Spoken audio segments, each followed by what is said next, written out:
Usa ka tingog, usa ka katawhan.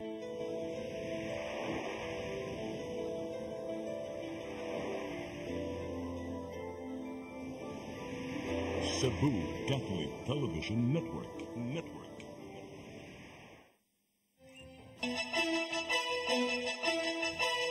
Uluhan sa mga balita sa Sayre 47. Pagkram sa mga garbage truck ug ubang sakyanan sa barangay Mabulo, gikadismaya sa kapitan sa barangay. 400 milyones pesos nga supplemental budget number 2 alang sa sunod tuig ginuso na sa Konseho sa Dakbayan sa Sugbo. Bridge-mounted equipment nga maghatag og supply sa kuryente sa mga eroplano gigamit sa Mactan Cebu International Airport. Magsuon patay samtang amahan kritikal sa pagasunog sa ilang bahay sa Tagbilaran, Bohol kagabi. Sugbo, Kabisayan ug Mindanao, Pilipinas ug katawhan kutos maabot sa tong Sibya sa tibuok kalibutan mayong hapon. Live kita karon sa CCTN Channel 47 ug kini ang tulumanon sa nag-unang kasayuran nga angay natong masayran. Sa nga ni Attorney Danica Caballes, ako si Dennis Tabar ug kini ang Sayre 47.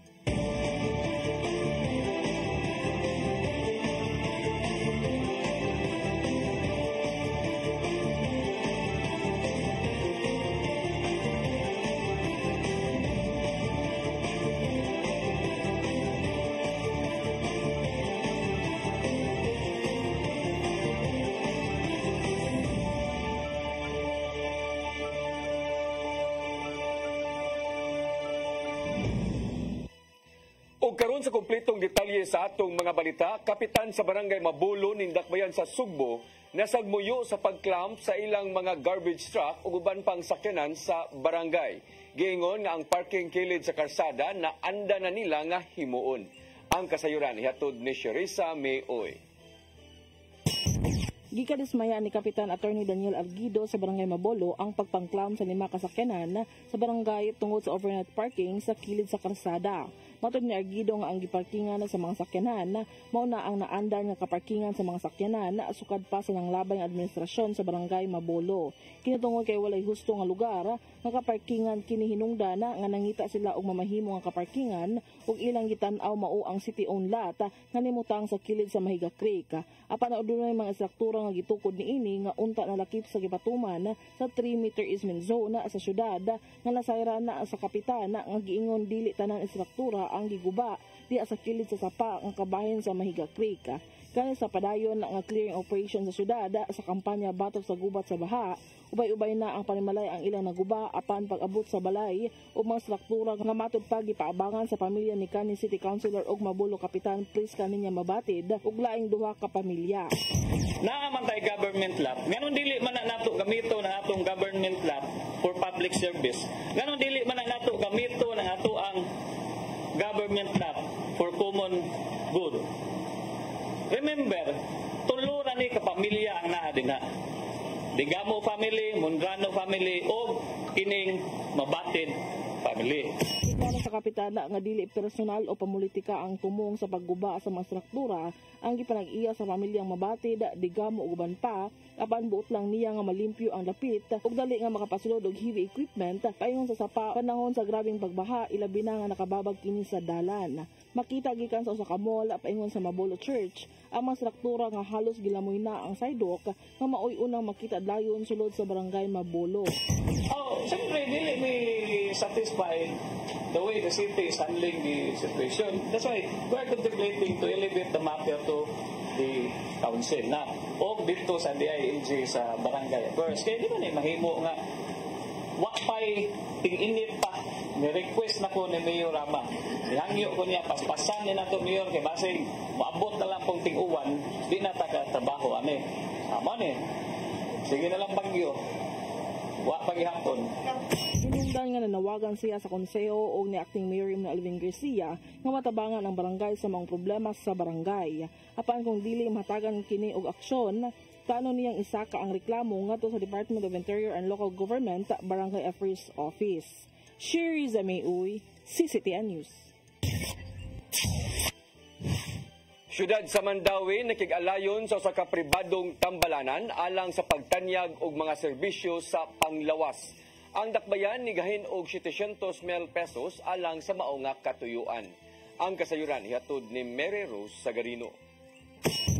Sa tinguha sa syudad sa Mandawi nga mas mapalambo pa ang mga serbisyo sa panlawas, nagkadayang programa o proyekto ang gipatuman sa dakbayan. Gawa sa pagpalambo sa pasilidad o paglusad sa healthcare provider network, karon ang syudad nakiglayon usab sa maayo hospital alang sa pagtanyag og medical services. Sukat kaniyan to usa ginas atong programa no, plataporma paghatag og quality health services sa matag Mandawihanon. Ug sa maong partnership aduna unya station nga personal ngadto sa maayo hospital aron sa pagatiman sa mga application sa kabus nga mga Mandawihanon nga pasyente. Ang mga kabus nga pasyente dili na kinahanglang moadto pa sa buhatan sa City Social Welfare and Services ug magpaabot na lang sa pag-release sa guarantee letter. Nati i-assign nga personal sa maayong hospital nga mo receive sa ilang applications for the assistance, and then we'll check also the requirements. Ang atuang requirements at i-forward diri sa mayor's office for approval. Natay i-assign po nga personal diri sa mayor's office for ma-approve sa amount na needed, no, based on the quotation sa ilahang laboratory diagnostic procedures. Ang Mandawi mogahin og 700,000 matag buwan alang niini. Ang mga serbisyong mahimong mapahinguslan mao mga laboratory of diagnostic procedures sama sa CT scan, MRI, lagi po sa bang admissions o emergency services. Mary Rose Sagarino, CCTN News. Supplemental Budget number 2 nga mobalor sa 400 million pesos alang sa sunod tuig giduso na ngadto sa konseho sa Dakbayan sa Sugbo. Kuhaon ang budget gikan sa gipang realign nga mga pondo sa syudad. Ang kasayuran ni hato de Shariza May Uy. Miduso na og supplemental budget kon SB2 si Cebu City Acting Mayor Alvin Garcia ngadto sa Cebu City Council. Ang maong proposed SB2 nga giduso sa Acting Mayor ngadto sa City Council mukantidad ngadto sa dulan 400 milyones ka pesos. Tinubdan niini nagkagikana sa gipang realign nga pondo ug uban pa. Matud ni Garcia nga ang SB2 gikinahanglan alang sa mga gastuan sa kagamhanan sa Dakbayan. Suma pa sa Acting Mayor nga ang labing dakong pahak sa proposed SB2 gigahin sa garbage disposal sa syudad.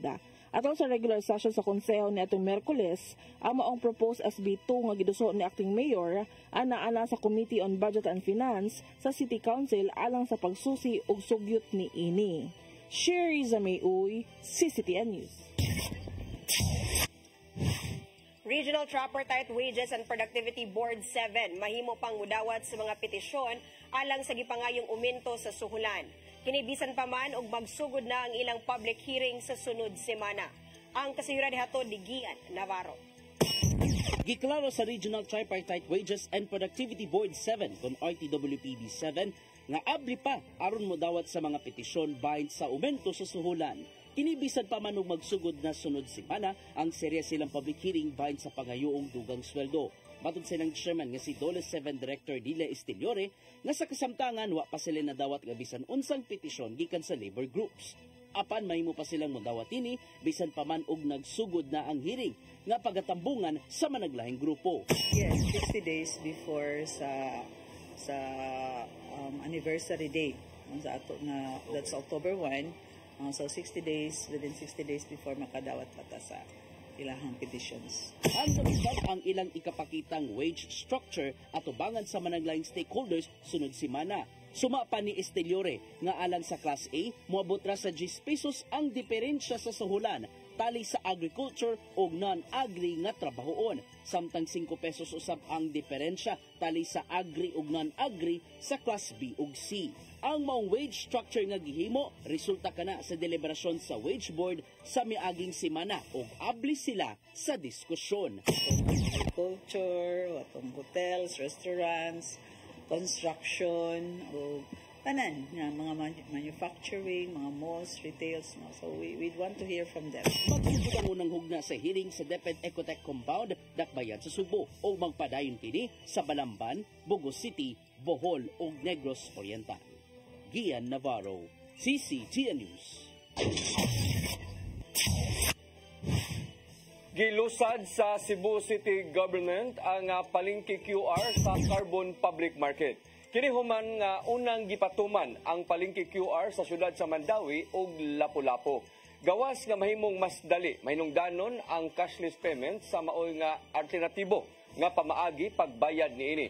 Naghatag usab kini og seguridad sa mga tao ilabi na sa mga pampublikong dapit sama sa merkado din sagad sa mahitabo ang pagpangawat o pagpangilad. Mitambong sa paglusad sa palengke QR sila si Acting Mayor Raymond Alvin Garcia, representante gikan sa Bangko Sentral ng Pilipinas, City Councilors, Multi-Sector Group ug uban pa. Mga accredited nga establishment sa dakbayan sa Lapu-Lapu gipahamangnuan sa Department of Tourism 7 sa gipagawas nga advisory kabahin sa jellyfish protocols. Kini aron masiguro ang kaluwasan sa mga turista ug sa tanang mugamit sa dagat tungod sa presensya sa mga bokya. Ang kasayuran hatod ni Crystal Joy Pelerca. Atong sa gipahigayon kagahapong adlaw nga coordination meeting sa Lapu-Lapu City Tourism Office kauban ang mga tourism stakeholders, gipahimangnuan sa Department of Tourism 7 ang mga DOT accredited accommodating establishments kabahin sa gipagawas nilang advisory ni adtong Agosto 7 mahitungod sa jellyfish protocols. Kinihuman nga ang buhatan adunay natala nga mga kaso kabahin sa jellyfish sting ug nakahatag kini og kabalaka sa mga turista. Maong nipagawas sila og advisory og nakasuwat didto nga ang kadtong mga lugar nga may mga masigpatang bukya, gitambagan ang mga establishmento nga magbutang og mga pahibalo sa mga guest rooms ug lakip na usab sa mga strategic nga lugar kabahin sa presensya sa mga bukya sa maong dapit. Dugang paniini giawag usab ang pagbutang og mga emergency contacts, emergency protocols ug first aid response aron magiyahan ang mga turista sa ilang buhaton in kaso nga mataptan og bukya. Giawhag usab sila nga magbutang og warning signs pinaagi sa beach safety flags nga gi-issue sa International Life Saving Federation. Double red nga flag ang ibutang kung dili luwas kaliguan ang kadagatan. Puwa kung high hazard, yellow kung medium hazard, purple kung adunay presensya sa mga marine life nga posibleng makaangon sa mga ligo, o combination sa red ug yellow kung limitado lang ang pwedeng kaliguan apan adunay lifeguard nga nagbantay. Gipangay usab ni Marlon Barrientos, ang Senior Tourism Operations Officer sa DOT7, ang kooperasyon sa mga stakeholders sa pag-report ngadto kanila ug galing adunay masigpatan nga makamatay nga mga bukya aron usab nga mahatagan og intervention ug magpabiling luwas ang ilang mga turista. We need your help to report to us kung na ay mga sightings, no? Labi na itong mga delikado kayo mga jellyfish na yung mga allergic reaction sa mga tao, mga ibo. So we need your assistance regarding this. Ikaw mo may nasa underground just to avoid any incident na makadaog sa or mapekta sa seguridad o sa safety sa ating mga turista. Crystal Joy Pelerca, CCTN News. Musunod, bridge-mounted equipment na maghatag og supply sa kuryente sa mga eroplano gigamit sa Mactan Cebu International Airport. Kana ug uban pa mga balita sa pagbalik sa Sayre 47.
Discover the beauty of the Philippines.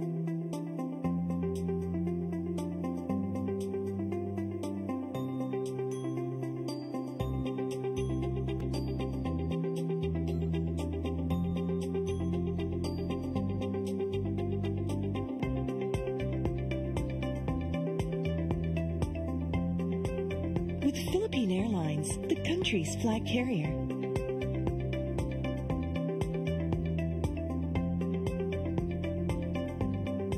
The airline that lets you feel the warmth of the nation.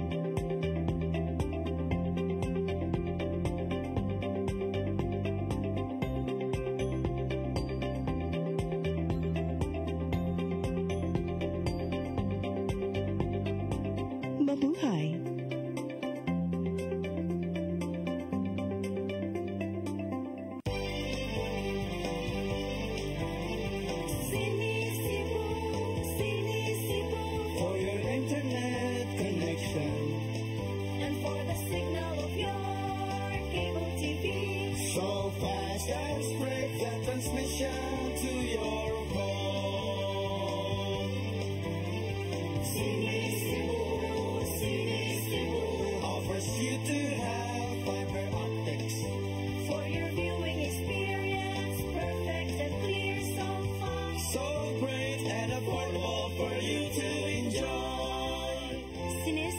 Television Network Incorporated offers fiber to the home broadband internet bundled with fiber to the home cable TV connection.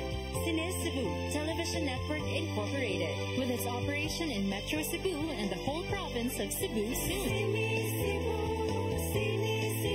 For your internet connection and for the signal of your cable TV. So fast and spread the transmission to your home.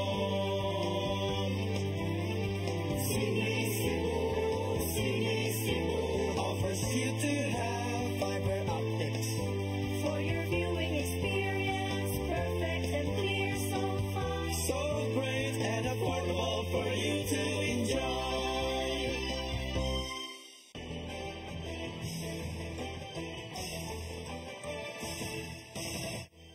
Balik sa ato mga balita, Mactan Cebu International Airport labing unang nigamit og bridge-mounted equipment dinhi sa nasod. Ang kahimanan mohatag og supply sa kuryente sa mga eroplano ug makadaginot na ang mga airlines og 40% gikan sa naandang bayranan sa gasolina. Ang kasayuran ihatod ni Cristel Joy Filerca. Sugod karong buwan sa Agosto, operational na sa Mactan Cebu International Airport ang bridge-mounted equipment. Ang MCIA mao'y unang airport nga nagamit niini dinhi sa nasud ug 3 sina ka bridge-mounted equipment ang nag-operate. 6 ang sa domestic ug 7 ang sa international. Usa kini sa laka nga ilang gibuhat sa tinguha nga makatabang sa kalikupan pinaagi sa minus na carbon footprint. Matod ni MCIA General Manager Julius Neri, ang maong kahimanan makaminos og carbon footprint tungod kay minus na usab ang magamit nga gasolina sa mga aircraft. Naandan nga kung mutugpa na ang eroplano, pagnguna niini ang makina og adunay mga trucks nga nagkarga og generator ug kini na mao'y maghatag og kuryente aron nga padayong mapaandar ang air condition sulod sa eroplano samtang wala pa makanaog ang mga pasahero. Apan karon, ang bridge-mounted equipment na mismo mo'y mohatag og supply og kuryente sa mga eroplano. Ang orange line nga gikonekta sa atubangan nga parte sa eroplano mo'y nag-supply og kuryente, samtang ang yellow tube mo'y nag-supply og pre-conditioned nga hangin. No longer are we going to use DC generators. So we have a much lower carbon footprint. The cost of keeping the aircons on, the electrical system on, will reduce substantially by at least 40%. Samtang matod ni Aldwin Uy, ang Deputy Chief Operation Officer, nga isip dayuhunon sa mga turista, kinahanglan nga iprioridad nila ang kayuhan sa ilang mga pasahero. Used to say that customer experience is our top priority. That's why you also see that we are a lot of, we're going out there, right? We are being accredited as customer experience level 1, level 2, and now we are also an ACA accredited level 1. So there is a lot of things that we can also kind of extend to the public that, our aviation industry in the Philippines, right, is really up to that level of best practices internationally. Gidugang ni Neri nga dili obligado ang mga airlines nga mopahimo sa bridge-mounted equipment, apan matud niya wala siya'y nakitang rason nga dili kini nilang i-avail, ilabi na nga moubos ang ilang gasto niini. Mosobra sa 200 million pesos ang gigasto sa MCIA para sa maong kahimanan. Ug isip nag-unang airport nga nagamit niini, malaumon si Neri nga mosunod usab ang ubang mga airports, ilabi na nga dili lang ang kalikupan mao ay makabenepisyo apan lakip na usab ang ilang mga pasahero. Hopefully, we will see other airports follow so that the cost to the airlines will go down and the train tickets might also go down in price. And it should be more sustainable because they have a smaller carbon footprint. Crystal Joy Filerca, CCTN News. Inflation rate sa probinsya sa Sugbo misaka og 4% niadtong Hulyo ning tuiga. Gipasabot sa Philippine Statistics Authority nga ang mga sagol sa pagkaon mao'y basihan sa food threshold. Ang kasayuran nihatod ni Gian Navarro. Gitaho sa Philippine Statistics Authority Cebu Province na misaka og jutay ang inflation rate sa lalawigan sa nakalabayng buwan. Anak kini sa 4.0% diin, mas taas kini og 0.05 itandi sa 3.5% nga inflation netong buwan sa Hunyo. Pipila sa mga nakit-ang hinungdan sa nimong pagsaka sa presyo sa mga palaliton mao ang pagkaon, panglawas ug edukasyon. Gipasabot ni Chief Statistical Specialist Melchor Bautista nga seasonal hinuon ang pag-ani sa pipila ka mga agriculture products lagi pambaligya sa merkado. Namatik tanusab sa PSA nga in demand yan na panahon na ang pagpangandam alang sa tingiskwela. Sa education, ang nag-contribute niya ang tertiary nga education. Mo siya nag-contribute sa increase. Kung isigutan ng inflation rate sa mga tri-cities, pareho silang nikunhod og hangtod 0.8%. Yan na panahon na nitaas ang demand sa mga kahigayunan sa trabaho sa syudad. Maong ni barato ang abangan sa boarding house, mga sanina ug uban pa. Ang ilahang common is more on food, housing, then sa personal care. So kana sila mga commodity more or less mo na sila nag-contribute sa duha ka city. Kaning bahin gipasabot sa PSA Cebu ang pipila ka mga basihan sa food threshold nga may basihan sa poverty incidence sa matag Pilipino. Taliwa kini sa naang kung pagsaway nga to sa National Economic Development Authority CONEDA din ana sa 21 pesos per meal o 64 pesos per day ang gastuan sa matag Pinoy aron dili gutmon kun food poor. Gani apil ning usa ka manindahay ug kakanin ang nisupak sa maong pagtuon sa NEDA tungod kay dako ang ilang gastuhanan sa pagkaon sa ilang pamilya. Sa motor ng bugas, kating mahala yan. Awa na to ang 20 pesos. Tayon, ang 20 pesos na himog 64 pesos ang kilo sa bugas. Sabi ni Cabdi Bautista nga naglangkob sa mong kwentada mao ang kantidad sa mga sagol sa pagkaon o walay labot ang fuel nga gigamit nini og ikumpara usab ngadto sa income sa matag Pilipino. Ilabi na nga sagad sa mga hinungdan sa inflation kunin mo pagsaka sa presyo sa mga palaliton mao ang pagkaon. Ini ni Secretary nga 2022 patong mga food atong food basket nga gibasihan nato sa FNRI nga mga research. So hinungdan sa ulo ang buhatan sa PSA nga kuwang ra ang basihan sa namong food threshold ug ilang subayon ang methodology kun kwentada nga ilang gigamit. Gian Navarro, CCTN News. PRO7 mihangop sa daling pagka-recover sa getaway vehicle sa mga tulisan nga nanulis sa duha ka jewelry store sa Barangay Ermita, Dakbayan sa Sugbo. Kiniingon man sa pagkasikop sa driver niini nga naa sa kustudiya sa Cebu City Police Office. Ang kasayuran ihatod ni Arnold Bustamante. Gihangop sa hipis ng kapulisan sa Central Visayas sa daling pagkakuha sa sakinan nga gihimong getaway vehicle sa mga tulisan nga nanuli sa duha ka jewelry store sa dalang kanderon sa Barangay Ermita sa Repensugbo na nga Huwebes sa buntag, Agosto 8, 2024 nga misakiyo sa gibanabana 15 milyones ka pesos nga balor sa mga alahas. Ato ni Police Lieutenant Colonel Gerard A. Pilares, spokesperson ni Police Brigadier General Antonio Avelin, hepe sa kapulisan sa Central Visayas nga ang pagkasakmit sa sakinan ug ang pagkadakop sa driver nini makahatag kining tabang sa pagkuha ka kasayuran para sa pagmarig-on sa kaso nga ilang ipasaka sa mga responsable.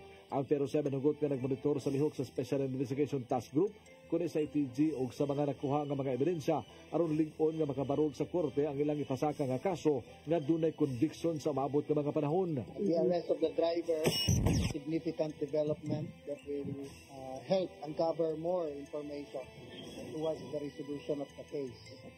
Ang Pro-7, if you can notice, under the instruction of the regional director, we have approached this case with careful diligence, to make sure that the investigation is thorough so that we can build strong cases that could stand for conviction. Dugan ni Pilari nga human na makuha ang kasayuran nga ang upat ka mga suspisado nga nailhan sa isa ITG nga mga sakop sa dakong grupo sa mga tulisan nga mao ang Paruhino Robbery Group. Nipalawom na sila sa ilang investigasyon kung doon na ba sila kanabigitan sa nanglabay nga mga pagpanuli sa Central Visayas.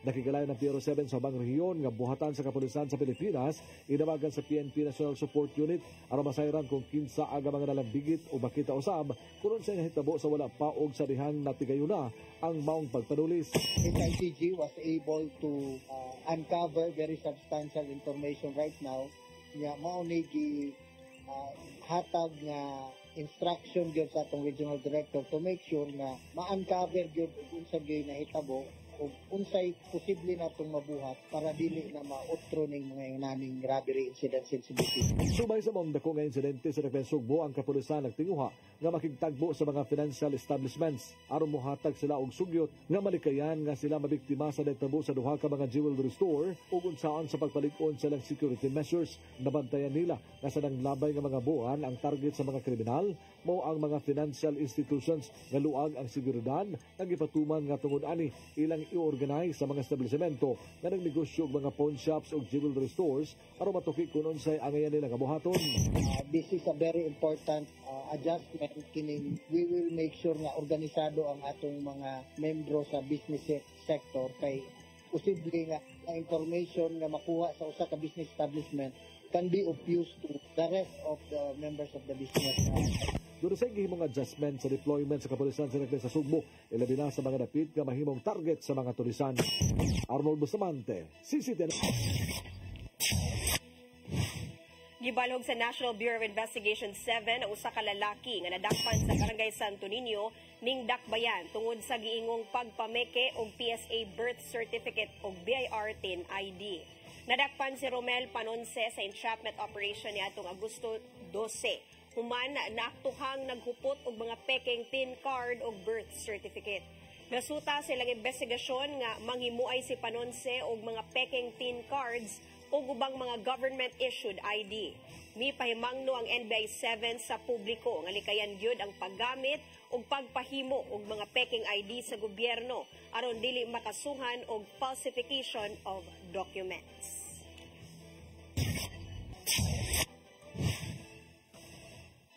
Nagpabilin pa sa City Social Welfare and Services ang 16 anyos nga batang lalaki nga nakapatay sa pulis nga na-assign sa Mandawi hangtod karon. Wa pa makapagawas og kamanduan ng korte kung asa itanggong ang batanon. Kay duman nga napasakaan og kaso ang minor de edad tungod sa pagpusil patay kang Police Staff Sergeant Orvin C. Felicio nga nisita kaniya tungod sa paglapas sa kurpyo sa Barangay Banilad sa niaging buwan. Giabagan nausab sa CSWS ang bata sa nagpadayon nga eskwela niini ug aduna usay gipahigayon nga psychological intervention. Activities were supposed to be briefing and as well as ihapon nga pag-eskwela, ina-process na po nato ang pag-transfer sa iyang yun. Kay tanan ang mga estudyante na sa atong center.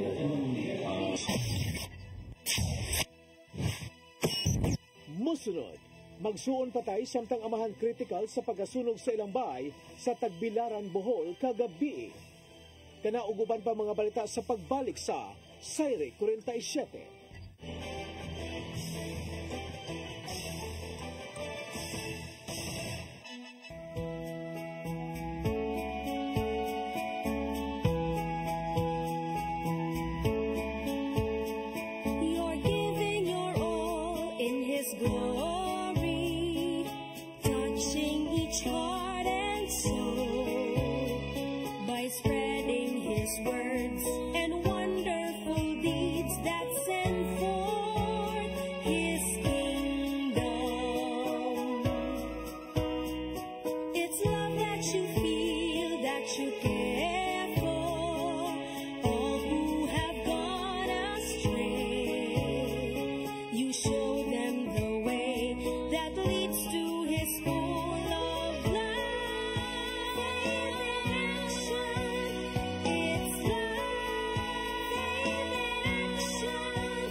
Discover the beauty of the Philippines.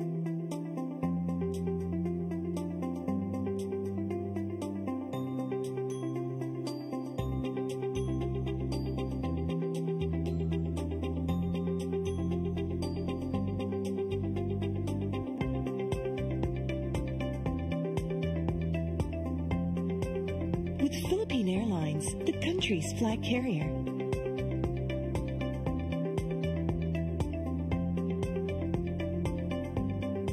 The airline that lets you feel the warmth of the nation.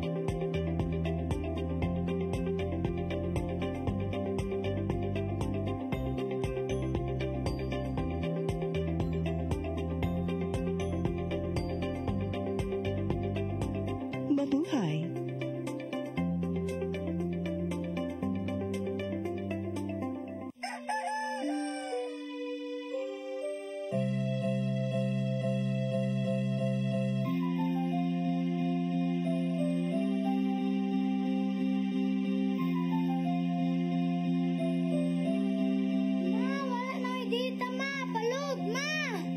Sorry ma'am, na-late ko.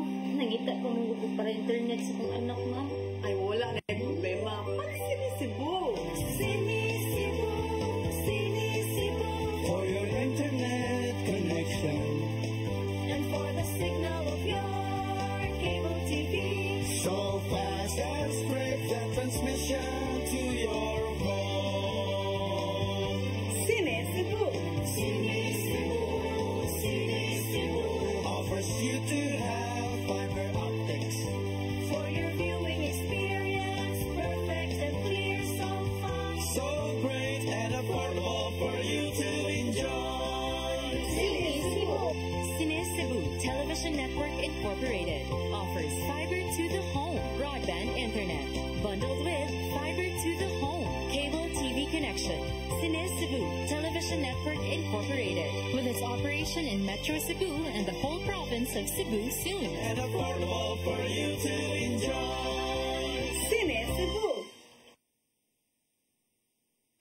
Come October 4, 5, and 6, another gathering will be held in Cebu City, the first National Charis Conference, which is open to all charismatic communities, realities, and expressions. Hosted by the Brotherhood of Christian Businessmen and Professionals, the event will have interesting workshops and topics to help us grow in our various charismatic gifts and charisms. Watch out for more details about this event from our host BCBP in the coming days. Meantime, let's be ready to join these gatherings and pray for the outpouring of the current of grace in the Philippines.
Balik sa atong mga balita, magsuon patay samtang kritikal ang laing amahan kung ilang amahan sa pagkasunog sa ilang panimay dito sa syudad sa Tagbilaran, lalawigan sa Bohol kagabi.